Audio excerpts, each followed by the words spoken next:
заң келеді, қандай жобалар келеді, соның барлығын белсенді араласам, сол себептен осындай отырыстар өте қызық. Республикалық әдебиет, мәдениет және өнер газетінің бас редакторы. Ана Мұстафина, Аңғазбек Досым кезі.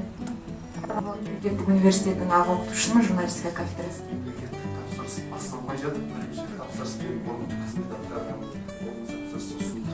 Бұл жерде біз көлемінде ғана күтіліп болды. Бұл ертең біз мемлекеттік тапсырыс болғаннан кейін өз оқырмандарымыздан айырып қалмаймыз деп. Ондай болған жоқ. Себебі біз осы жұмысты реттеуде тек қана жаңағы мемлекеттік тапсырыс жаңағы тақырыптың шегінде ғана жұмыс істедік. Одан біз сыртқа шықпадық. Мен ойымша бұл жерде сіздердің айтып отқан мәселелеріңіз холдингтеу, мен оған қарсы емеспін. Жалпы біз ар жағын біз күдіктеріміз холдинг арқылы барлық бұқаралық ақпарат құралдарды бір жаңағы деңгейге түсіріп, шектеп, оны жаңағы тек қана бақылауды алуға. Мен ойымша бүгінгі күні мемлекет өзінде бұл бұқаралық ақпарат құралдарының бәсекелестікке қабілетті болу қажет деп есептеймін. Мен өзім білетін мемлекеттік тапсырыс алған кезде өз-өзінен енді мемлекеттік тапсырыс алғаннан кейін өзіңізден осы айтып кеттіңіз.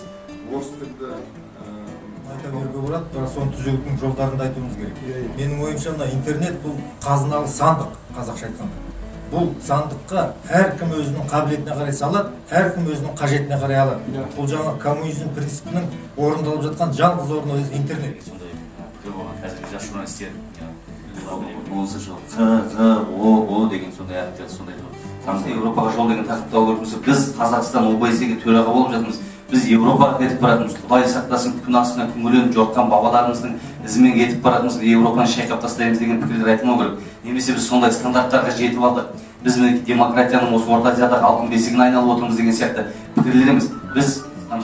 Біз қаншалықты телеарналардан, мысалы радиолардан еркін ақпарат беріп отырмыз. Мысалы кеше Сарыбай сырқаттанып қалды деген шу шықты. Ол әңгіме өзінің жайына қалды. Мысалы осындай бұл енді төмен жай әзіл үшін айтып отырмын. Бірақ та біздің қоғамда жетіп жатыр бұл мәселелер. Осылар біз ашық айта аламыз ба, жеткізе аламыз ба?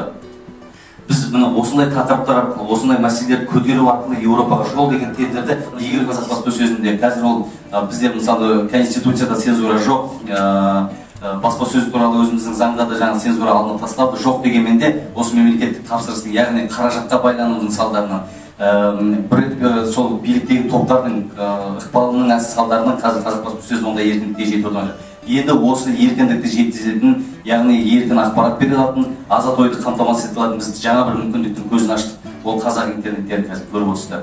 Ол деген тұтынды болды. Ары қарай ол өз пікірі өз ішінде қалады.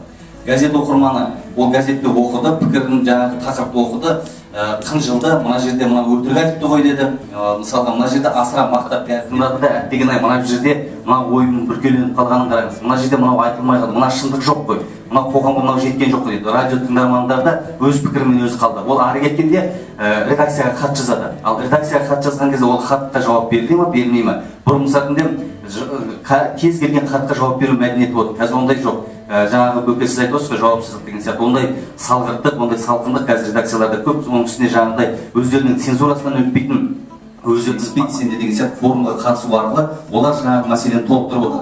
Ақша төлеу ол банктік жүйе, терминал арқылы ақшаны жүргізу ол банк